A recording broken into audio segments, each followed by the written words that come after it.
Sisters who watch. Sisters who watch. Sisters who watch. Can.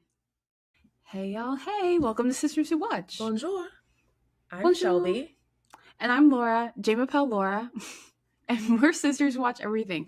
TV, movie, sports, concerts, and even film festivals. Today we're watching Cannes. Yes, that's right. The 78th Cannes Film Festival in France. Very exciting, and the tables have turned. So yes, last year we did review the Cannes Film Festival 2024 about my experience, but plot twist, a different sister went to Cannes this year. That's it. So funny. Yes, I was able to go to the 78th Cannes Film Festival. So first off, Laura, can you talk about your journey to Cannes? You know, how did it all come together? Yes, well, I mean, it's definitely because of Shelby. So basically, Shelby, listened to our Cannes Film Festival review last year.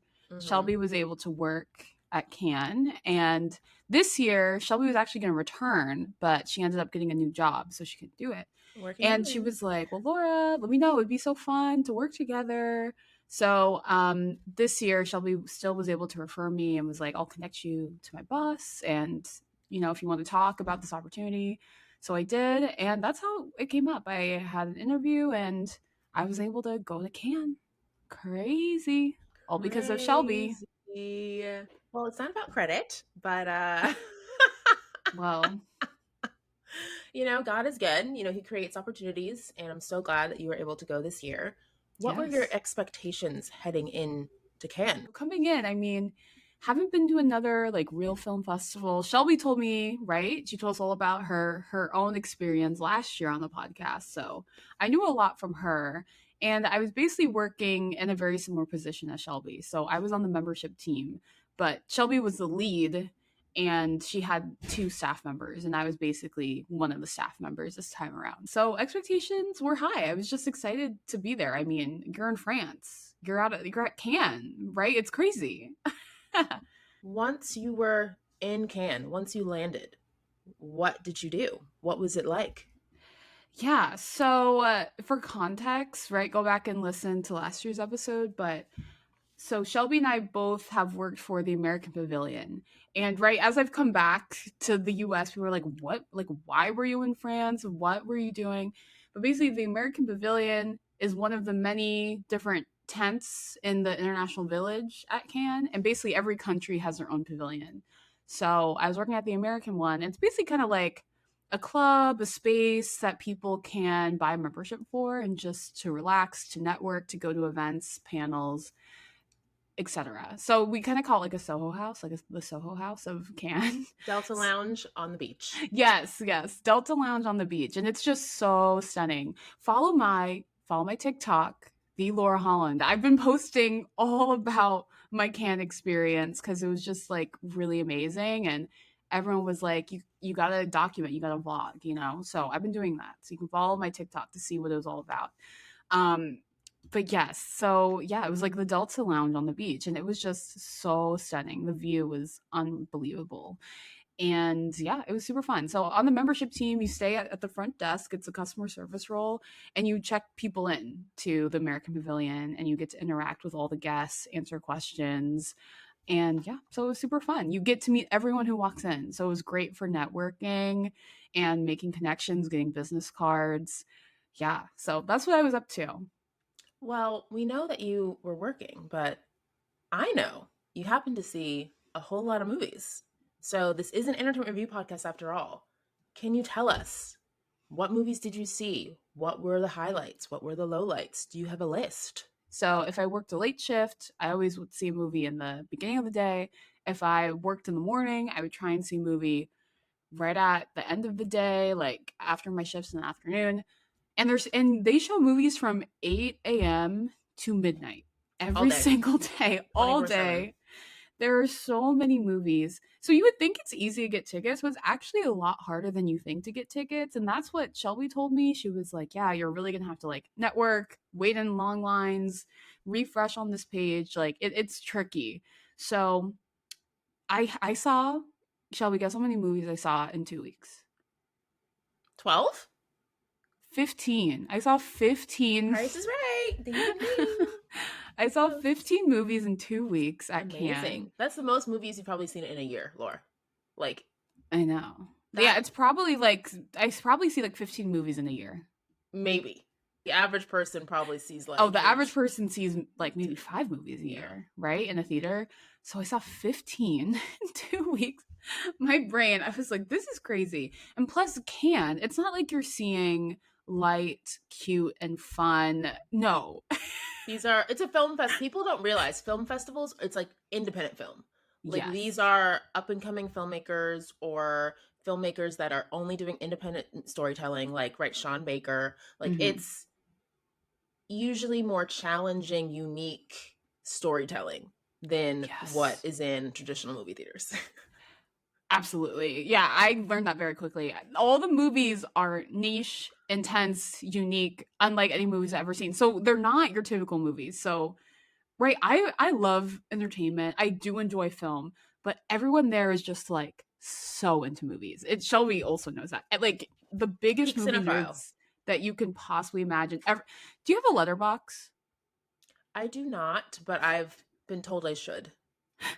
Everyone there was like letterbox, letterbox, letterbox. And I was like, wait, I had heard of it, but I Did just you like not know what it forgot. No, was? I know what letterbox is. Okay. But when everyone's like letterbox, letterbox, and I was like, oh, this is the movie review thing. It's like And Yelp for movies. yes, and everyone everywhere was just like letterbox constantly, and I felt so out of it. All the students were on letterbox. So yes, I saw 15 movies. So many cinephiles. The movies were wild. And the best ways I saw movies, each theater has a last minute tickets line. And so you can get there. Usually you arrive maybe an hour before and you wait in line to see if there's any seats open because right, some people make reservations online. There's an online portal you make for reservations, but it's really hard to book it. They book up really, really fast. But I saw a lot of movies in last minute tickets line. So the first movie I saw was called Sound of Falling, and it's by this German director, female directed, and that was actually a premiere. So I did get to go to two premieres. However, they were Love. during the day. So they weren't like the red carpet, like Mm, black tie, all the men have to wear bow ties. It wasn't that. It wasn't that. So, but I did get to go to two movies where the director was there and the cast was there. So that was cool. amazing. So the first You movie I saw a saw, standing ovation. yes, yes. So the first movie I saw was Sound of Falling, and the director and the whole cast was there. So I was like, oh, is this normal? Like, right, the first movie I see is like that. And I personally didn't love the movie, but it was just a really cool experience to be in the Grand Lumiere Theater. That's the main theater. Walk the red carpet. Even though you're not on the red carpet that long, you just kind of walk up the stairs. But just to like be on the red carpet And they is shuffle very you. cool. They don't want you Yes. taking too much time. Yes. They're like, especially what I noticed if you're going to a premiere where there's like the cast of directors, you're not allowed to dilly dally and take pictures. But if it's just a normal screening with no famous people, they let you kind of linger for a little bit. So that's what I noticed. So I got my pictures when it wasn't a premiere. So yeah, that was really cool. That was the first movie I saw. But I do have a list. I can read you the Let's get it. list. I want to know. Because The people want to yes, I was know. keeping track. And I would say that there were a lot of highly anticipated movies, of course, with all the American actors. So movies I was looking for when I came in. It was like Die My Love, which is directed by Lynn Ramsey, and it's starring Did you Jennifer. know who that was? No, everyone there is such a cinephile. They're like, "Oh, Lynn Ramsey, have you seen her other films?" And I was like, "I don't know who Lynn Ramsey is." And I just everyone there just knew everything about all the directors, and I was just like, "I'm so sorry, I don't." So Screaming. people were like, "Oh yeah, you gotta watch this movie. I heard you gotta watch this movie." It was just really interesting, just meeting so many cinephiles. So that movie was highly anticipated, and a lot of people were talking about the Phoenician Scheme, Wes Anderson's new movie that's about to come out in theaters in the US. Um, yeah, starring Benicio del Toro, and it had such a stacked cast. I was watching it and I was just like, there's so many people in this movie. Great too. Eddington by Ari Pedro Aster. Pascal, Yes, Pedro Joaquin Phoenix. Pascal, Joaquin Phoenix, Emma Stone, another really stacked cast. And everyone's like, "Oh, Ari Aster, Ari Aster." Like, "Oh, you've seen his other movies, right?" And I was like, "I'm so sorry." I have been meaning Midsummer is on my list. I just like haven't watched it, but that's a movie I want to see. But Mm-hmm. Hereditary seems too scary for me, so I am not going to watch that Horror movie. is obviously not my thing. So, I mean, No, no. So I feel like those are kind of the most highly anticipated. Other movies that people were talking about: Kristen Stewart's directorial debut, Chronology of Water, also premiered at Cannes. It mm-hmm. wasn't in the main competition movies, but a lot of people were like, "Oh, like this is something to look out for." And then the last movie people were kind of talking about and looking out for was Eleanor the Great, and that was with Scarlett Johansson. That was That her was her. directorial Mm-hmm. debut. So I did not get to see that movie. I wish I did. But that only had a couple showings, so it was harder to see. And of course, Spike Lee, debuted Highest to Lowest. Out of Another competition. impossible ticket to get. I really wanted to see it. But I was also thinking, like, I will happily support Spike Lee with my hardworking American dollar. You know what I mean? Like, I'll support him in the box office. So I was also thinking that way. It's like, okay, like, I will support Spike Lee with buying a ticket.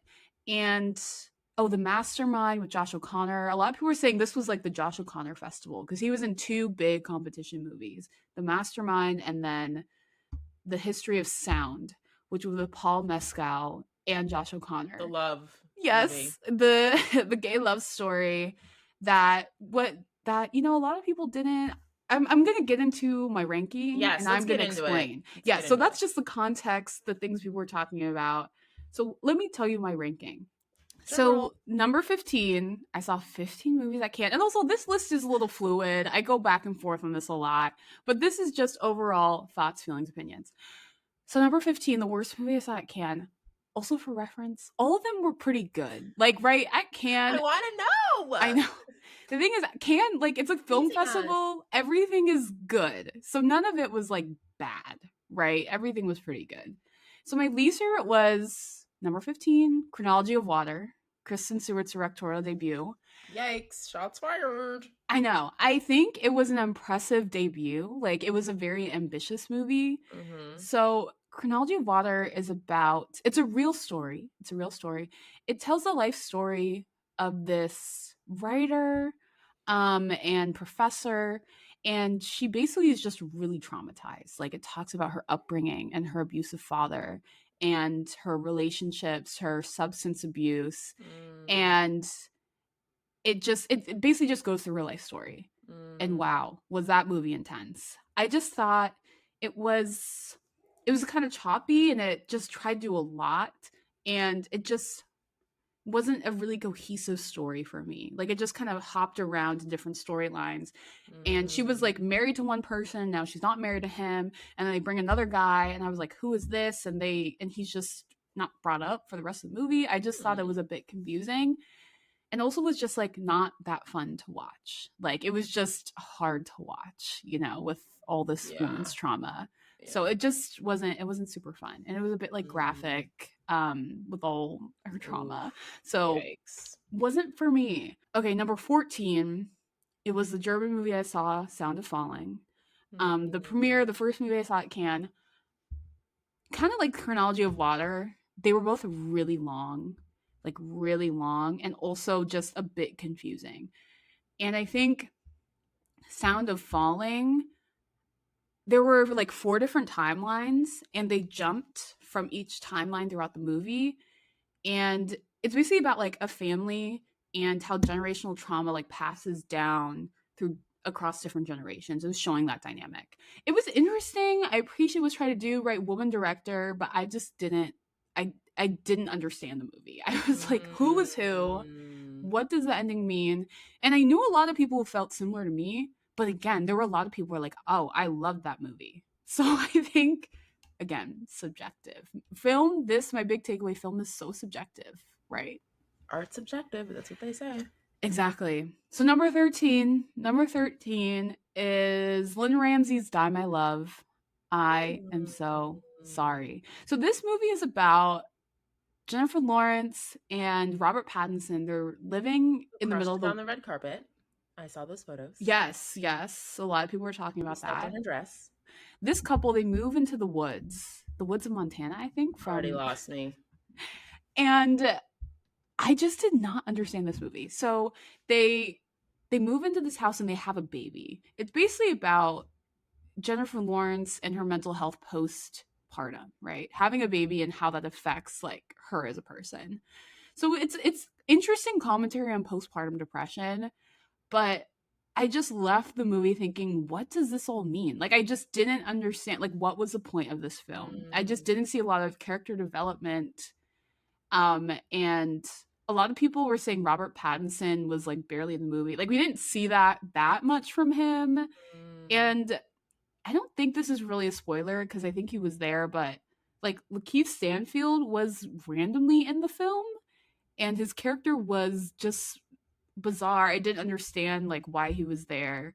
Yeah, that movie, I left being confused. Like, huh? hate that. Why? Huh? You're And not I think selling it, that's no. for sure. And when I left the theater for Die My Love, there was someone outside, like people like, "Oh, I hate like I don't like Starbucks, change my mind." They were doing Die My Love is a trash movie, change my mind outside the movie theater.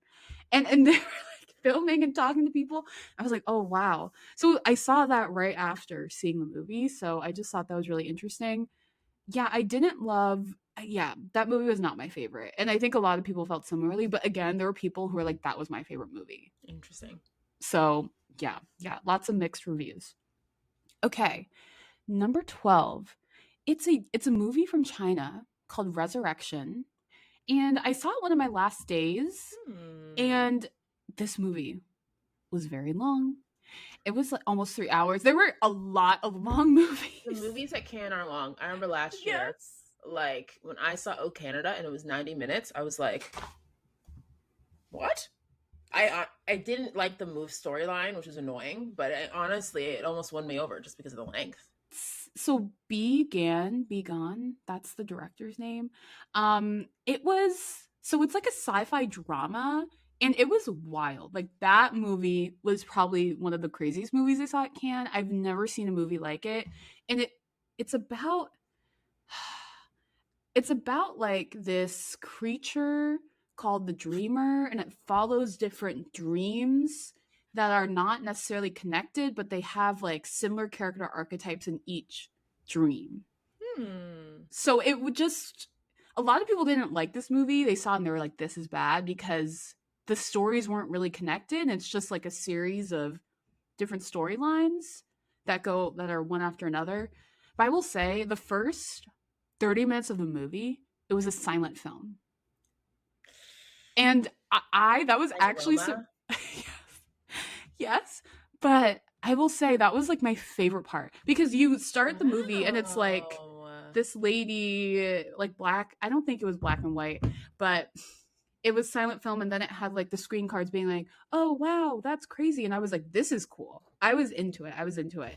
But then it just kind of spirals into different genres of film. I appreciated that I've never Mm, seen a movie like it. So that's why it's not at the bottom, but a lot of people really didn't like it. But I thought it was interesting. This is number 11. This is okay. number 11. So it's another premiere. This is the second premiere I saw. It's called Romedia. It's a Spanish movie Hmm. directed by Carla Simon or Simone. Simon. That sounds right. Another female director. I was gonna say like I was happy by the representation. They've It made seemed a like lot of efforts changes yes, because I don't remember if it was like last year when I was there, we were all talking about how Cannes notoriously known for not being great with female directors and diverse yes. directors. So they've made progress. That's what it was giving. I was like, oh, like a lot of Mhm. these movies are directed by women, so It's great. I that was it was yeah, so that was good. So it did feel like there were quite a few like female stories. Mm. So I did enjoy that.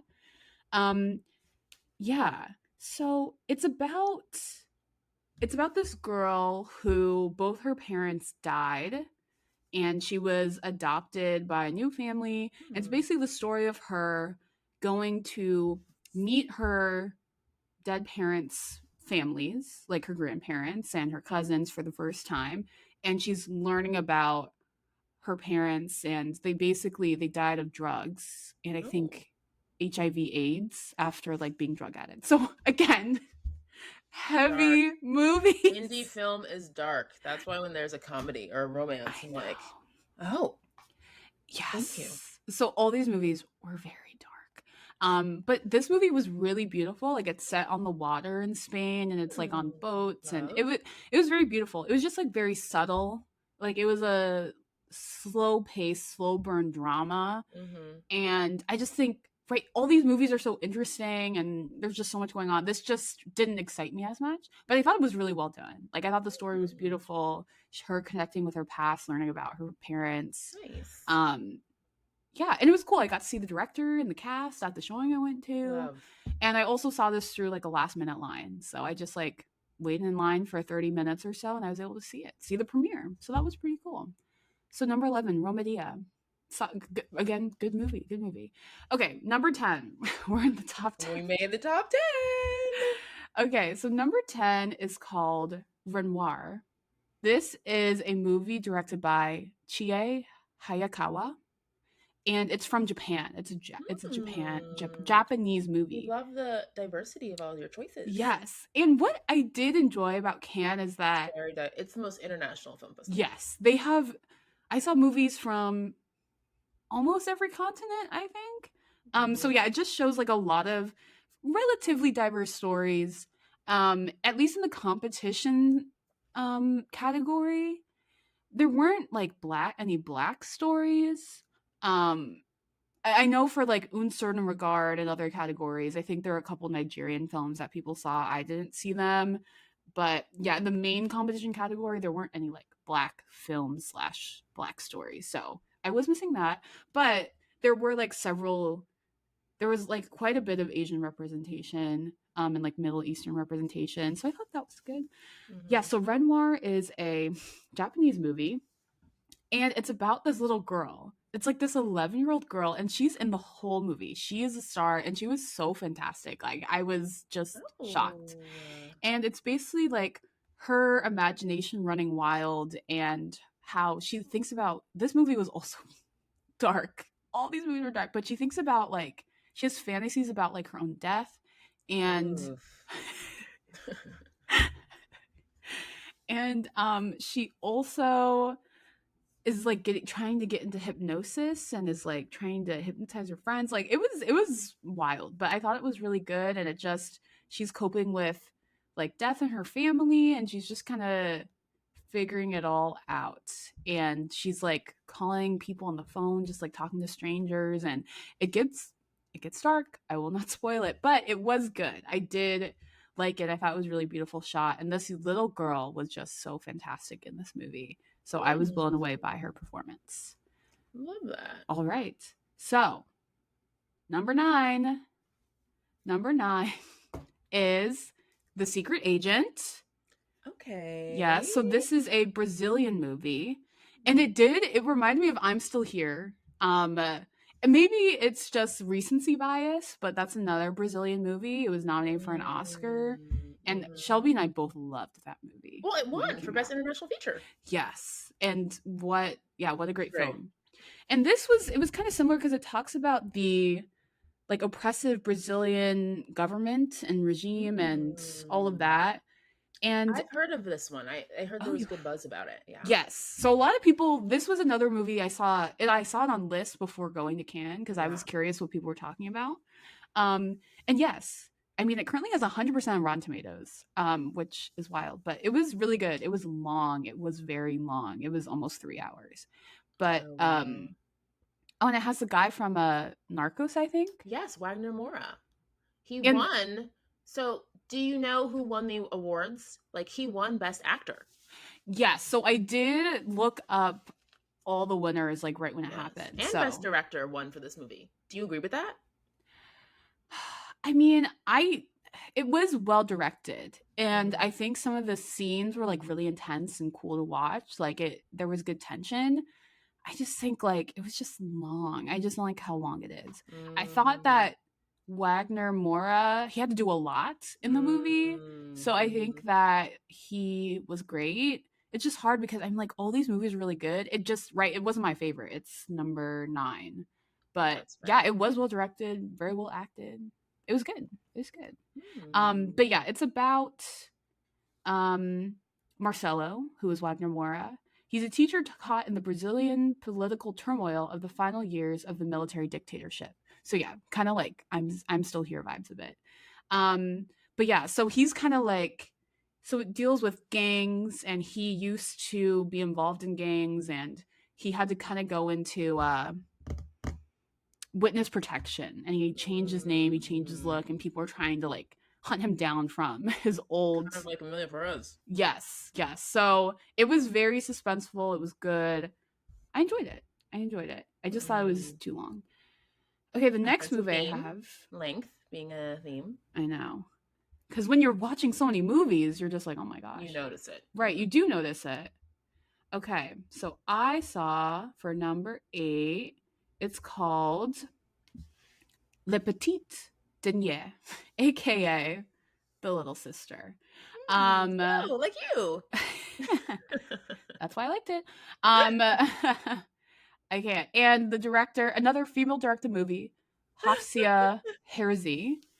And I liked this movie because all the movies I saw were like so over the top and just kind of wild and Mm. fantastical. And this movie Yeah. felt like really grounded and intimate, and it felt like real life.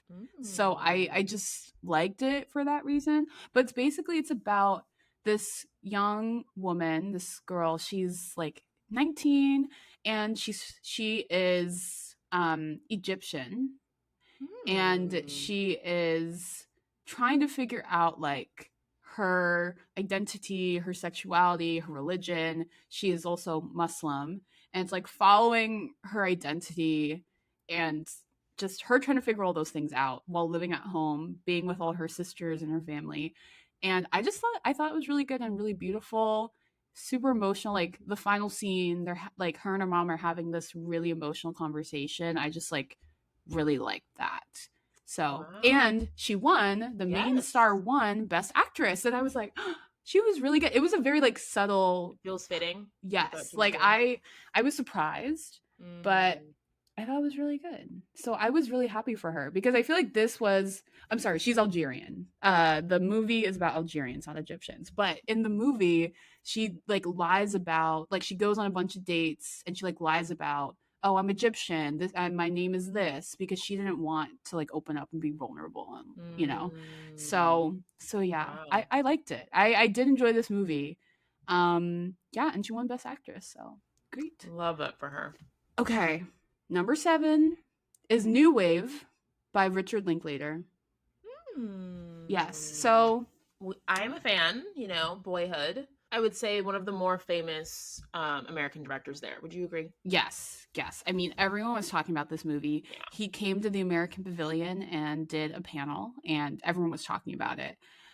So yes, I feel like this was a movie that was highly anticipated, and a lot of people thought it was a little pandery because New Wave, it's about like the French New Wave phenomenon in film, and it basically follows the making of the movie Breathless, which is Oh, known Jean-Luc as, Godard's movie? yes, which is known as one of the most pivotal important movies in cinema history. I Have you seen Mm. Breathless before? Because I took global cinema, like I was a film minor in college, right? So I took global cinema, and that was my first time realizing, like, oh, I didn't know about any of these international movies growing up, and that's why I know who Jean-Luc Godard is, because I learned about him in that class. He's like, yeah, the pioneer of the French New Wave. Like the people I talked to saw it, were like, oh, it's very pandery. And if you've seen Breathless, you've seen the movie. So I heard that from some people. But other people are Mm, like, oh, it's so French. Like you feel like you're in Cannes. And I definitely felt that when mm, I saw it the last day I was there. mm. And after seeing it, I was like, oh wow. Like it just felt very French Of the Cannes. moment, of the place. Yes, exactly. It felt, yeah, very Hmm. very just perfect for the moment. So it was a fun movie to watch in that setting. Okay, nice. And Yes. apparently Netflix just bought the rights to it. So coming Oh snap. to a streamer near you. Ah, look at that. Yeah, it was I was not expecting to like it cuz it was in black and white. It's about French new wave film. And it's like a docudrama, right? It's a documentary. Yes, yes. It's like it's not a documentary, but basically is like going through the making and the process of it, Yeah. but like with actors, right? Um, so it was good. I remember I was very pleasantly surprised by it. I thought it was Mm. well done, and it wasn't that long. It was shorter than the other movies. Okay, number 6 is Ari Aster's Eddington, the movie that a Oh, lot of pretty people. high. Yeah, I had heard a. I also saw this the last day of Cannes, and I wanted to see it because I was like, this is a movie that everyone's gonna be talking about in the U.S. I feel like I need to see this. Right, it's very buzzy, and Mm-hmm. also had a lot of mixed reviews from people. Because I was like, guys, you need to tell me about this movie. What do you think of Eddington? Some people were like, and most people were like, oh, it was okay. So I was like, huh. But I was pleasantly surprised. So it's basically about the COVID-19 pandemic. And Might be people were triggering for I people. and it was triggering for me because it's about people not wanting to wear masks. Like Walking Phoenix's character is an anti-masker, and it's also about the Black Lives Matters movement and George Floyd. And yeah, it's a wild movie. It's also about like Antifa. It's just about all the polarizing things that were happening in the US at this time. Is it scary? So it was marketed, when you look up the movie it says horror, but it was not a horror movie because Well, because I Ari Aster's known for horror. exactly. So that's also my hesitation around it. I wanted to see what people were saying, and a lot of people were like, it's not scary. It's not a horror movie. I think it's suspenseful. I think it's a thriller. Like you don't know where it's gonna go. It felt more of like an action movie, like Walking Phoenix, like dodging bullets and shooting Hmm. people. And I was like, what is Interesting. happening? So it definitely felt more of like an action movie to me. Hmm. So yeah, no, it was not scary. If you're a scaredy cat like me, I am. I thought Sinners was more scary Oh, than this movie. okay. So yeah, I was pleasantly surprised because a lot of people were saying that's not good, but I thought it was well done. And I think it's going to be a very polarizing movie when it comes out. I'm curious how people are going to react, but I liked it. I did. I thought it Okay. was good, and it wasn't. The pace. It was well paced. It was well paced. Okay, so number 5. On to number 5. A Simple Accident. This was the Palme d'Or winner. A Simple Glad that you Accident. saw it. Yes, I know. And this was a movie when they announced the Palme d'Or winner and all the winners, people were like, what movie is this? So like it wasn't a movie that a lot of people were watching. There wasn't a lot of hype around it. But I watched it because I was like, I just want to see as many competition movies as possible. Smart. Like that was my goal. Because I'm like, if I can see the Palme d'Or winner, amazing. I just want to see as many as I can. So I saw it. It's an Iranian movie written and directed by Jafar Panahi. And Shelby, you also heard about this, but this guy Yes. is kind of like doesn't have a great relationship with the Iranian government. He's No, been he's been yes, imprisoned and exiled. exactly. And Oof. apparently this movie was done like out without the permission of the Iranian government. I also read that. So I also saw that headline and I was like, "Oh, maybe I should try and see this movie." And wow, I'm glad I did. Palme d'Or winner. It was also an hour 45 minutes. So We the love the pacing was length. great. And so basically the plot is, so this family, they get into an accident like late at night. They hit, I think, a dog or a deer, and then they need to go to a shop to fix the car. Mm-hmm. And then the guy who runs the shop sees this guy and he's like, who is that? He looks so familiar. And he thinks that this guy tortured him and like beat him up and all this stuff. And he was like, this guy, I know this guy. This guy did all these horrible things to me. So then the next day, so he follows this man and he kidnaps this man who walked into his shop. And he's like, you did all this stuff to me. Do, do, do, do. And then the guy's like, that's not me. That's not me. So then he's like, wait, did I kidnap the wrong person? So it basically follows like, what do I do with this guy who says that he's not the guy I thought he was? So it follows this kidnapping and then he loops in other people to be like, what do I do now? It was really, really good. It was super Good premise. interesting. Um, I really enjoyed it, and I see why it won the Palme d'Or. Like the ending, just like I'm gonna get to this movie, but No similar to the spoilers. movie Two Prosecutors, like the ending, it Mm-hmm. ended on like such a great cliffhanger, and you're like, oh my gosh. Love a So good ending. yeah, I see why it won. I enjoyed it. It's number 5 because I really liked it, but everything in my top 5 is pretty much equally as good. So, yeah, great Ooh, movie, and I'm glad I saw it because most people did not see it. I didn't know anyone else who no. watched that movie. I feel like Palme d'Or winners, it's either really hard, like last year, everyone was talking about Honora, so there was no Yeah. way I was going to be able to see that. It was just hot ticket. Yeah. Or it's a sleeper, and you're Yeah. like, This is a what? sleeper. Like, this is going to win the Palme d'Or? Like, I know, right? so I think it's smart to just see as many as you can and then hope for the best. One thing I'll say about this Yes. is that Neon acquired the rights for this movie, so it's their 6th year in a row of That having a is Palme crazy. d'Or winner. Insane. Starting with Parasite, back, back. It's insane the fact that it's starting Crazy. with Parasite back in 2019, and now they've had Titan and Triangle of Sadness, Anatomy of Fall, and Honora, and now this. It's just the track record's insane. You might as well just call it like Neon's Festival I know. because The no other Neon Can Film studio is Festival. like on that level. Yes, I know. I remember when that came when they announced the winners, people were like, "This is the 6th year in a row Neon has won Palme d'Or," and I was like, "What? That's absolutely insane! Absolutely insane." Okay, number 4 is Wes Anderson's The Phoenician Scheme. Wow, your first Wes Anderson movie is in your top four. I know. So a lot of people were like, "Oh, are you a Wes Anderson fan?" I'm And I was waiting in impressed. line for the movie, and I was like, "Have I actually sat down and watched like a full Wes Anderson movie?" I like maybe like Fantastic Mr. Fox. I'm like, maybe I watched that. Like, I honestly can't remember. Okay, so the Phoenician Scheme, starring Benicio del Toro. For context, it's just like this father who has poor relationship with his kids. He's kind of like a schemy person, like a business Mm, slimy businessman, and he basically runs out of money, and he's getting all his contacts to come and get money for a business plan that he has. So he's basically going to all these people being like, "Hey, can you chip in for this? Can you chip in for that?" So it's just like his journey with his kids trying to get money for this business plan.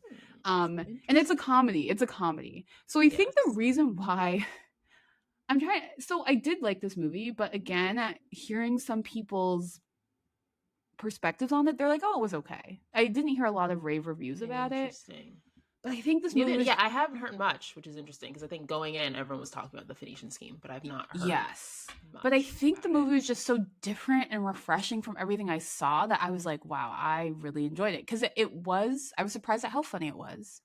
Like the theater, we were all laughing quite a bit, and it was just really unique. So I think I liked it maybe more than it's actually worth because everything else I The watched was so contrast. heavy Yeah. and dark, long. This movie was short. So I enjoyed it a lot for all those reasons. But I Hmm. did still think it was a good Okay. movie. Well, it just Yes. came out in the States, so maybe I'll go Yeah, see it. go I see will it. say, whenever something premieres at Cannes and then comes out right away, I'm a little skeptical. It's like if you think it's an awards movie, you probably wait Yeah. to like the fall or Right. the winter and build momentum. So Yeah. such a fast turnaround. I'm like, huh. Yeah, Hmm. fair. That's so fair. So yeah, maybe we'll review it further on the podcast so we can get what you think. Yeah. Maybe. So yeah, but I yeah, Okay. I enjoyed it. So I'm curious to see what you and other people have to say when it Yes. comes out. Okay, my number 3 is Two Prosecutors. Oh. And this was a movie that a lot of people were talking about because it was one of the highly rated movies from the festival. The director was Sergei Lusnitsa. I don't know what that is, but it's like it's a Russian movie. It's based in Oh. Russia and the Soviet Union, and it's basically about this prisoner, this Russian prisoner, and he like writes a note, somehow gets a note out, a piece of mail to like the local uh like prosecutor's office, like the district, kind of like their version of district The attorney. DA. Okay. Yes. Mm-hmm. And was like, help me, like they're breaking the law in this prison, like I need help. So then this prosecutor, he's this young guy, he comes into the prison and is like, I need to speak with this man. And they're like, why do you speak to this man? Right? The prison guards are like, no, we're not going to do that. It's going to take too long. You need to wait for this person to come and approve you.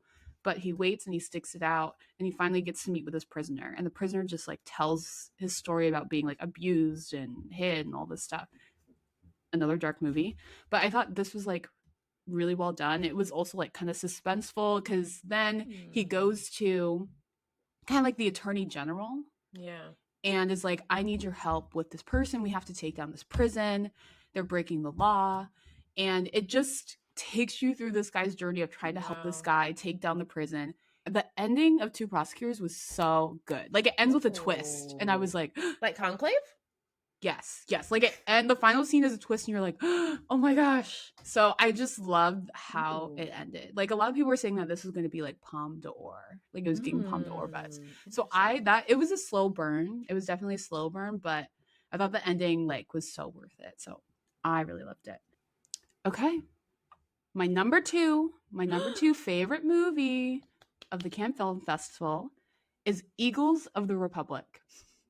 Have not heard a thing. Tell No. us more. So this is also another kind of sleeper, like not a movie a lot of people were talking about, but I talked to other people who saw this and they're like, that movie was so good. Yes. Okay. So Eagles of the Republic is a Arabic language political thriller film written and directed Okay. by Tariq Salah.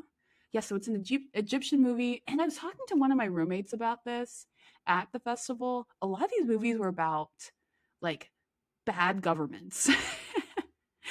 Like bad governments. Films are a great capsule into stories of our time and what the issues are. Yes. Like, if, right, Right? any kind of film history theory class, they talk about that. There's a reason in the 70s and 80s, all the American movies were about like Vietnam and like anti government. It's because we were dealing with that. Yes. So yeah, exactly. So many of these movies were Mm. about hostile governments. So I thought that was really interesting. And so it's about an actor who is getting kind of blackballed by the industry because he's not Mm. pro Egypt. Basically, like he's not pro Egyptian Oh. government. And he doesn't necessarily like say those things. He's like, I love my country, I love my country. But I think it's just insinuated that he is lying about that. So then he's basically blackmailed into making a movie about the president. And he's starring as the president. And they're like, you need to do this movie or else we're going to kill your family. We're going to do all these things. And so he's basically like used as propaganda for the Egyptian government Brutal. against his will. Wow. I loved this movie. This movie was so good. And there was another crazy twist. I cannot tell you what it was, but I literally like jumped out of my seat and I was like, could not believe what was happening. It was just so unique and interesting, right? You're seeing Wow. him play the president in this film. He doesn't want to play this film. He's getting blackmailed. People are dying. Like, it was insane. I was on the edge of my seat the whole time of this movie. Not enough people were talking about it. I really enjoyed it. So a very unique story, very suspenseful. Great. Hmm. I loved it. Wow. Yes. So Eagles of the Republic. I really enjoyed it. Okay, Shelby, I'm ready. my number one movie of Cannes is called Surat. Have you Another heard of one I it? have not heard of. Okay, It I'm got one of curious. the it was like the got one of the second best, the other award below Palme d'Or. It got that. Oh, it Um got the jury prize, which is third yes, place. yes. It got the jury prize. So a lot of people were saying this was getting Palme d'Or buzz too. Yes, this movie was wild. Okay, directed by Oliver Lax. It's set in Morocco, the Moroccan A desert. lot of Middle Eastern, Northern African stories. Yes. It was like half the movies I saw were like Iranian, Hmm. Egyptian, yeah, like North African, Middle Eastern, yeah, Arabic films. So and they spoke French, English, Spanish. It was very multicultural, this movie. And it's about this father and son. They go to the desert. They go to this rave in the Moroccan desert Interesting place for a rave. And he's looking for his daughter who's missing. And apparently Oh. she goes to a lot of raves. So he was like, okay, we're gonna go to this rave, we're gonna bring her picture and be like, have you seen this girl? And then he meets a few people and they're like, oh, we haven't seen her here, but she might be at another rave. Like, come with us, come with us. So then he goes with these people to drive in the desert to another rave. And then they're stopped at like more stuff about the government. They stop at this like government uh like check-in point, and they're basically checking people's cars, right? They're getting violent with people. And then the people, the father and son and the group of people he met, they drive off and they're like, we're getting out of here, we're not gonna be stopped by the government. Da-da-da. So then they drive off and then they go on this Mad Max like journey through the desert to get to the second rave and escape the government. Oh my gosh, this movie was so crazy. It was so good. um yeah, I had never seen anything like it. There's a huge like twist in the middle of the movie, and then you're like, how do we go on from here? And then the ending was just like absolutely wild. And watching it in the theater was so cool because everyone was sitting there like, oh, whoa. Like the audience was just had so many That's why you reactions. gotta watch it in a theater, people. Yes. Go see this Best movie. experience. Yeah, it was great. Mm. I really liked it. It blew me away for sure. Again, never seen a movie like it. It was Mad Max-ish and very dramatic and lots of action too. Mm. It was great. So, that's my favorite movie from Cannes, Wow. called Seurat. Yes. So, most of the movies I really enjoyed. Yeah, there were non-American movies. It was great. Wow, Laura, this list. Thank you. What a Thank you. time. The I fact know. that you saw 15 movies, very impressive. Yes. And I am intrigued to see these. What's interesting though is sadly not all international movies get I distribution in the US. So know. that's why I recommended, yeah, see the French, see all the international movies, because not it's great when you're like Anatomy of Fall or Parasite and Yeah. you blow up in the US, but a lot of times that does not happen. So Yes. it's smart to do all of that. And I know you were working in the movies, but do you have any other highlights from like traveling and experiencing the French Riviera? Yeah. So I did get to do a day trip. I went to Monaco, which Oh, is just an hour train ride away. And yeah, it's known for just being bougie, lots of rich people shopping. There's a casino and just looking at boats. And the Grand Prix happens right after Cannes. So a lot of people I knew were going to that. But yeah, so we just walked around a little bit. It was beautiful. And then on the same train line, it's called Ventimiglia, Italy. So it's like a tiny little town that's on the French Italy border. And I wow. went and it was just so beautiful. Like I ate a pizza, had limoncello. I was like, I'm in Italy. And then I got back on the train back to Oh, Cannes. But it was a lovely, lovely day. Yes. So I mean now Shelby and I are both Cannes and South of France veterans. yes. So yeah, And we, hopefully, yeah, I know we're both wearing our little yes, scarves. our ascots.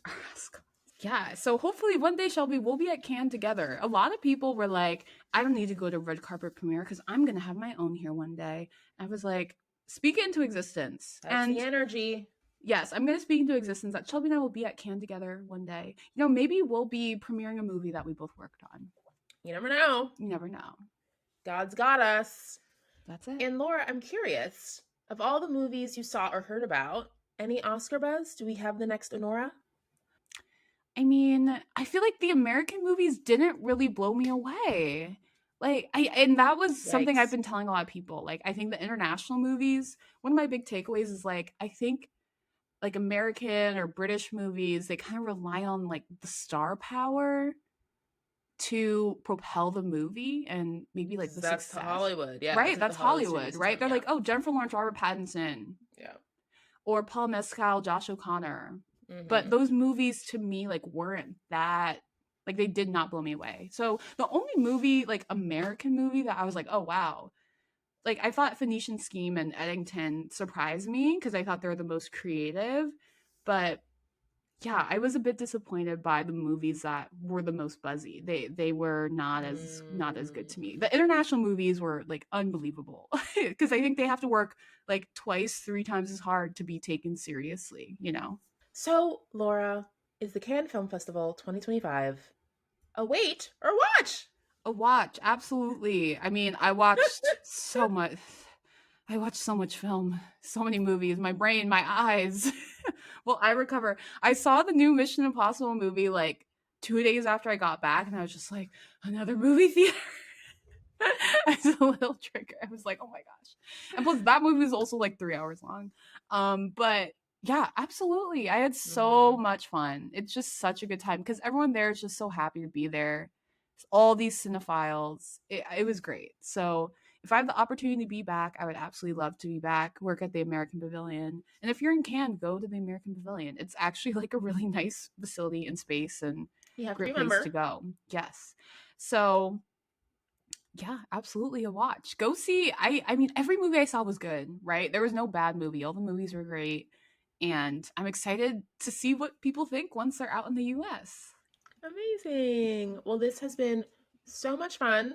And like Laura said, follow her on TikTok for all the recaps and details for real. At Yes. the Laura Holland. I am gonna do a review of every single movie I saw at Cannes on TikTok as well. So I'll be posting on both at Sisters Who Watch Stay and tuned. the Laura Holland on TikTok. So go follow us. Yes. We appreciate y'all so, so much.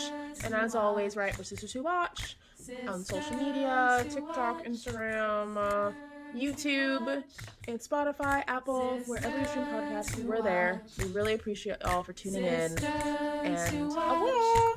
Au Stay revoir. watching. Stay Everything. watching.